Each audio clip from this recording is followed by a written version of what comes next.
नमस्कार दोस्तों। क्या नरेंद्र मोदी डर गए?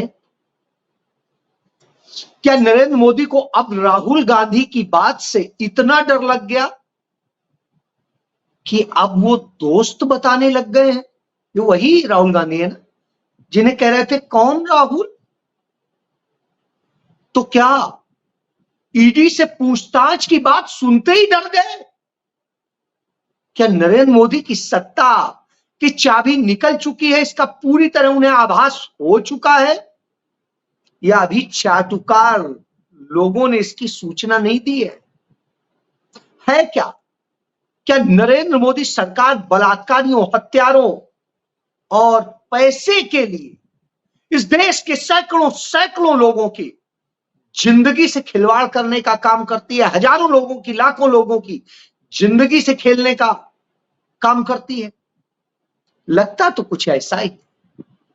जी हां, आज मैं इसी पर आपसे बात कर रहा हूं। बात इसलिए कर रहा हूं क्योंकि आज नरेंद्र मोदी ने बड़ी बात कह दी। और क्या बड़ी बात कही है वो बताता हूं कि हमारे सभी राजनीतिक दलों के नेताओं के साथ अच्छे संबंध हैं। लोकतंत्र में हमारी दुश्मनी नहीं होती है, संबंध अच्छे होने चाहिए। बिल्कुल सही कहा, यही होना चाहिए और यही होता आया। आप याद करिए, अटल बिहारी वाजपेयी ने खुद कहा था कि जब मैं बिल्कुल नया नया एमपी था, बोलने के लिए समय नहीं मिलता था, उस वक्त में बोलने के लिए मैं न जाने कितना उलझलूल बोल जाता था नेहरू जी के लिए।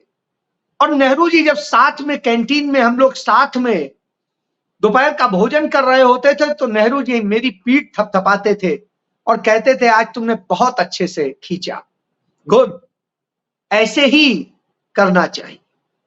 सोचिए वो राजनीति होती थी। और बीते दिनों हमने क्या राजनीति देखी कि राहुल गांधी ने सवाल पूछ दिया कि मोदी जी, अडानी के साथ आपके क्या रिश्ते हैं?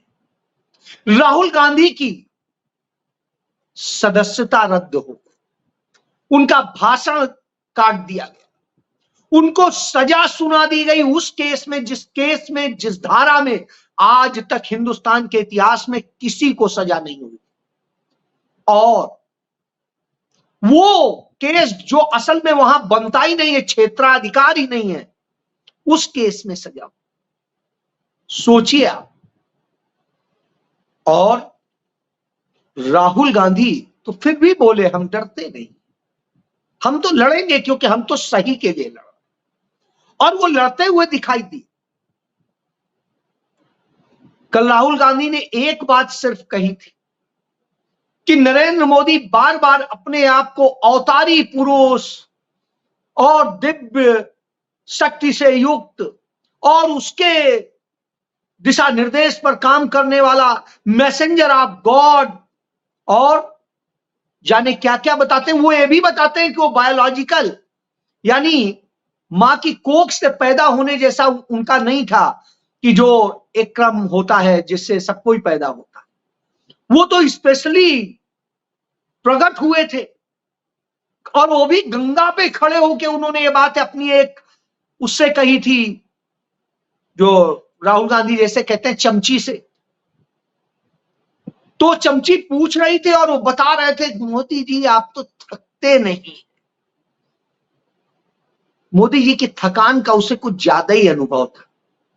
बहरहाल तो राहुल गांधी ने इस पर किया कि जब चुनाव बाद ईडी मोदी से पूछताछ करेगी तो मोदी अपने लिए बहाना ढूंढ रहे हैं, तब कहेंगे मैं तो कुछ करता ही नहीं था, मुझे तो आदेश आता था, उस आदेश का मैं पालन करता था। और वो आदेश कौन देता था उन्हें?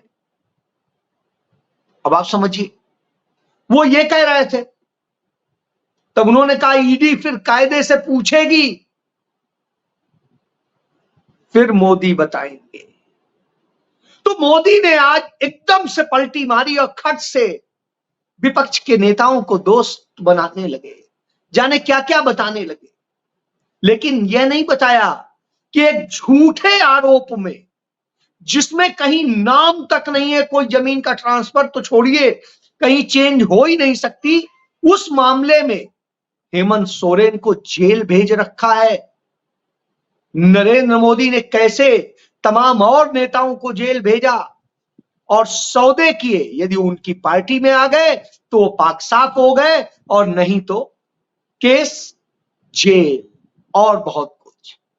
सारे भ्रष्टाचारी, चाहे हेमंत बिस्वा शर्मा हो, चाहे जो भी हो, शिंदे हो, चाहे शरद पवार का भतीजा अजीत पवार हो, ये कोई भी, जिसके नाम इतने ज्यादा हैं कि किसके किसके नाम, सब आके इनके पास बैठ गए तो सब बिल्कुल पाक साफ, नहीं तो सारे भ्रष्ट थे। तो आप इससे समझ सकते हैं कि नरेंद्र मोदी की स्थिति क्या है। चलिए, नरेंद्र मोदी की स्थिति पर तो मैंने बात कर, तो आज नरेंद्र मोदी को इसका डर लगने लगा है। डर लगने लगा है क्योंकि बहुत सारे सच सामने आ रहे हैं। उनके राष्ट्रीय अध्यक्ष ने तो यहां तक घोषणा कर दी, जेपी नड्डा ने, कि नरेंद्र मोदी तो देवताओं के भी नेता हैं, उनके भी भगवान हैं, यानी भगवान देवताओं के, सुरों के भी। अब आप कल्पना करिए किस हद तक क्या मानसिक स्थिति हो गई।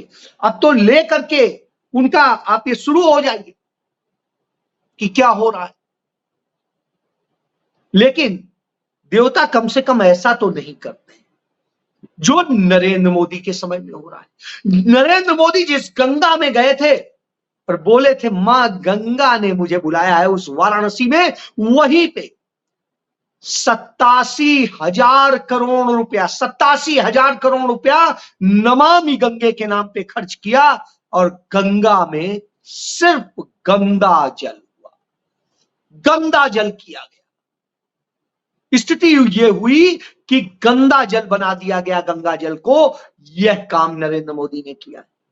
नरेंद्र मोदी ने यह काम किया है और अपने पूंजीपति मित्रों के हाथ में वो पैसे सौंपे, भाजपा के नेताओं को सौंपे, अफसरों और इनके एक कॉकस ने सारी कमाई करी। इसीलिए अफसर नहीं चाहते कि मोदी जाए, पूंजीपति नहीं चाहते मोदी जाए, लेकिन आम आदमी चाहता है मोदी जाए। यह स्थिति क्यों है आप याद करिए। अभी 2 दिन पहले गुजरात में एक घटना हुई, गेमिंग जोन में जिस तरीके से आग लगी और उसमें 31 लोग मर गए, बच्चों समेत। कोई क्या कुछ हुआ और कैसे यह अवैध तौर पे चल रहा था? क्योंकि भारतीय जनता पार्टी के, नरेंद्र मोदी के सबसे अहम चाणक्य का वहां आशीष था। उस चाणक्य के कारण चल रहा था। अफसरों में दम नहीं थी, अफसर वहां जाते थे, घूम के चले आते थे, खेल के चले आते थे, इससे ज्यादा उनकी औकात नहीं थी। इसलिए 31 लोगों की जान ले ली। आप इसके पहले देखिए, राजकोट में जो हादसा हुआ, उस हादसे को कौन बताएगा? वहां पर जिस तरीके से हुआ, सूरत में हुआ, और बड़ोदरा में 14 बच्चे डूब के मर गए थे, और बनासकांठा में जो मोरबी का पुल गिरा, उसमें जो हुआ, किससे छुपाए? इन सब ने चंदा दिया था नरेंद्र मोदी को, भारतीय जनता पार्टी को। उसका इनाम मिल रहा था, तो उसका इनाम मिल रहा था, तो ये हो रहा था। तो जब यह स्थितियां होती तो आप कल्पना करिए किस तरह की हालत होती। और ये सिर्फ एक यही नहीं, भ्रष्टाचार के चेहरे हैं, गंदगी के चेहरे हैं, रेप के चेहरे हैं। तो रेप का एक चेहरा देखिए, मध्य प्रदेश के सागर जिले में एक दलित बच्ची के साथ में भारतीय जनता पार्टी के नेता रेप करते हैं, गैंग रेप करते हैं। पहले उसे डराते हैं, धमकाते हैं, लेकिन जब उसका परिवार हिम्मत बांधता है, एफआईआर दर्ज कराता है, तो क्या होता है? तो कुछ दिनों बाद में उसके भाई को मार दिया जाता है, फिर उसके पिता को मार दिया जाता है, और फिर उसके चाचा को मार दिया जाता है, और अंत में अपने चाचा के लाश को लेके आ रही थी, उस एम्बुलेंस में थी और संदिग्ध परिस्थितियों में वो एम्बुलेंस से गिरा दी जाती है या गिर जाती है, जो भी है आप समझिए, और वो रेप विक्टिम भी मर जाती है। अब आप सोचिए, अब तो बरी हो ही जाएंगे, क्यों? क्योंकि कोई सबूत नहीं रह जाएगा, अदालत में गवाही कौन देगा, सारे सबूत मिटा दिए गए। यह नरेंद्र मोदी की सरकार में होता है, उन्हें नहीं गिरफ्तार किया गया, यहां यह काम जरूर, उन पर कार्रवाई नहीं होगी। ये वैसे ही है जैसे कुलदीप सेंगर ने गैंग रेप किया था, फिर उसके परिवार के लोगों को मारना शुरू किया और अंत में आते आते वो लड़की से लेके और तमाम उसके वकील और सबका एक्सीडेंट करके किसी का कैसे कैसे कैसे मार डाला गया। ये वैसे ही किस्सा। तो उसी तरीके से कि भाजपा के ही नेता क्यों होते हैं जो रेपिस्ट होते हैं, भाजपा के ही नेता क्यों होते हैं जिनके ऐसे संस्थान होते हैं जहां कहीं आग लगती है, जहां कहीं कुछ और होता है, कोई सुरक्षा नहीं होती है, कोई लाइसेंस नहीं होता है, सारे कर्म चल रहे होते हैं। तो साहब ये आता है कि आखिर क्यों है? जब ये सवाल मोदी से पूछा जाता है तो मोदी उसका जवाब देने की बजाय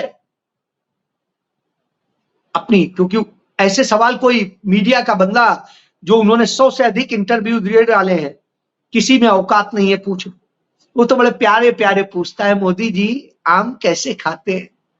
मोदी जी थकते नहीं है आप? मोदी जी आप तो इतना महान है कि आप विश्व गुरु हैं। मोदी जी राहुल आपसे डरता है, राहुल बेकार आदमी, आप पे आरोप लगाता है। तो साहब ये स्थिति तब, तो जब जनता सवाल पूछती है तो नरेंद्र मोदी क्या कहते हैं? हमारे देश में रविवार को छुट्टी होती है। जब अंग्रेज यहां राज करते थे तो ईसाई समाज छुट्टी रविवार को मनाता था, क्योंकि ईसाई समाज मनाता है। यह परंपरा तब से शुरू हुई। रविवार हिंदुओं से जुड़ा नहीं है, ईसाई समाज से जुड़ा है। भैया रविवार की छुट्टी खत्म कर दो, और क्या करें? लेकिन ईसाई से जुड़ा है, इससे जुड़ा है। हमारे यहां सूर्य उपासना होती थी। यदि नरेंद्र मोदी को हिंदू धर्म का पता हो तो उन्हें पता होना चाहिए, हिंदू मैथोलॉजी में सबसे बड़े देवता के रूप में देवताओं के जो होते हैं ग्रहों के राजा के रूप में सूर्य को रखा गया है और उस तरह से माना जाता है। इसलिए रविवार हमारे यहां बड़ा पवित्र ढंग से किया जाता है, सूर्य उपासना होती है। और जिस राम की आप बात करते हैं वो राम भी सूर्यवंशी। तो फिर सूर्य से आपको नफरत क्यों हो गई? क्यों ईसाई धर्म समझा रहे? समझा जा सकता है। तब प्रियंका गांधी यही कहती हैं कि नरेंद्र मोदी आज धर्म धर्म की राजनीति की बात करते हैं, लेकिन धर्म के मर्म को नहीं समझते हैं।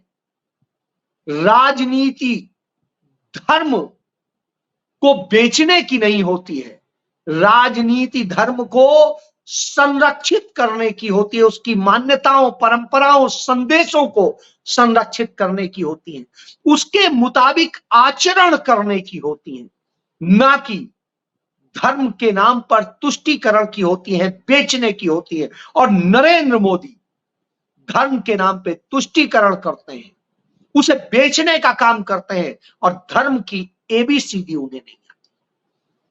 हिमाचल में उन्होंने धर्म को बड़े बेहतर तरीके से परिभाषित। वही राहुल गांधी आज गोरखपुर के ही पास में 2 लोकसभा सीटें हैं उनके लिए, देवरिया और साथ में, तो वहां पर प्रचार कर रहे थे, अखिलेश यादव के साथ थे। वहां पर उन्होंने बताया कि वास्तव में क्या है और क्या होना चाहिए और राजनीति किस दिशा में चलनी चाहिए। धर्म कहता है जन सेवा नारायण सेवा, हमारे यहां कहा गया नर सेवा नारायण सेवा। नर मतलब जनता से, स्त्री पुरुष दोनों होते हैं, लड़का ये नहीं है कि स्त्री को हमारे यहां देवता देवी माना गया, और जब देवी माना गया उस देवी के साथ आप रेप कराते हैं। गंगा को देवी माना गया है, उसमें गंदगी डलवाते हैं, गंदे नाले छोड़वाते हैं, यानी गंगा को गंदा करते हैं। जिस गंगा मां को कहा था आपने कि मां गंगा ने मुझे बुलाया है, उस गंगा मां के साथ आप रेप कराते हैं। क्या यह धर्म है? धर्म यह है जनता की सेवा।